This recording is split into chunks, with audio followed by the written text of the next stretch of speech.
Welcome back. In this segment, you are going to learn about the most common signs of high blood pressure.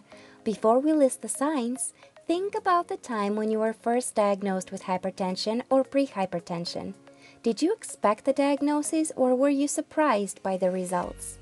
Did you notice something was off? Did you have any signs that something in your body was not functioning properly? Were there new aches and pains or were you feeling just fine? Now that you have completed the self-assessment, let's move on to the signs.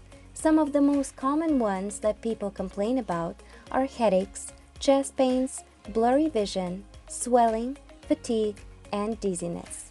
The problem is that these are very common signs also associated with other conditions. It becomes even more complicated when patients are struggling with more than one condition. For instance, if they have hypertension and diabetes, the challenging part is distinguishing between the symptoms of both conditions. Some of the loudest signs associated with heart disease are chest pains, palpitations, redness in the face, and difficulty breathing. These are not necessarily hypertension signs, but they are associated with cardiovascular problems, and since hypertension falls under the umbrella of heart disease, they are often considered symptoms of the condition. If you experience any of these louder symptoms, you should get a checkup. You should see a physician because your body is trying to tell you that something is not functioning properly with your cardiovascular system. Important tip here is stay alert and listen to what your body is trying to tell you. This is more difficult to do with more mild symptoms such as headaches, for instance. Headaches are a little bit tricky. Why? A lot of us experience stress through life.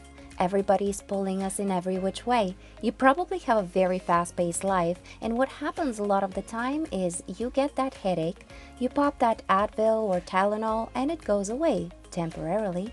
But the next day the headache comes back and you're thinking, oh, maybe I got too stressed at work. It was a rough day. So you take the pill again and it goes away. The following day the headache comes back, but you don't notice it because you're thinking, maybe I didn't sleep well. That's why I'm having this headache, or maybe I drank a little too much, or maybe the kids were too loud. A lot of things can happen that can cause these headaches. So we start contributing that constant headache to other factors. What could have happened is that could have been a sign telling you that something is not functioning properly. When you have that recurring headache, you begin not to notice it as much anymore because your body develops certain tolerance toward it.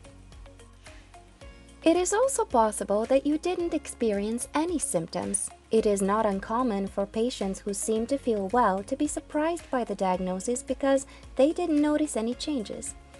There is a reason hypertension is called the silent killer. None of these signs have to be present in order for a person to have hypertension. This condition is still a mystery to modern medicine, and there are still many unanswered questions. Therefore, it isn't uncommon to have no symptoms yet to have pretty high levels of blood pressure.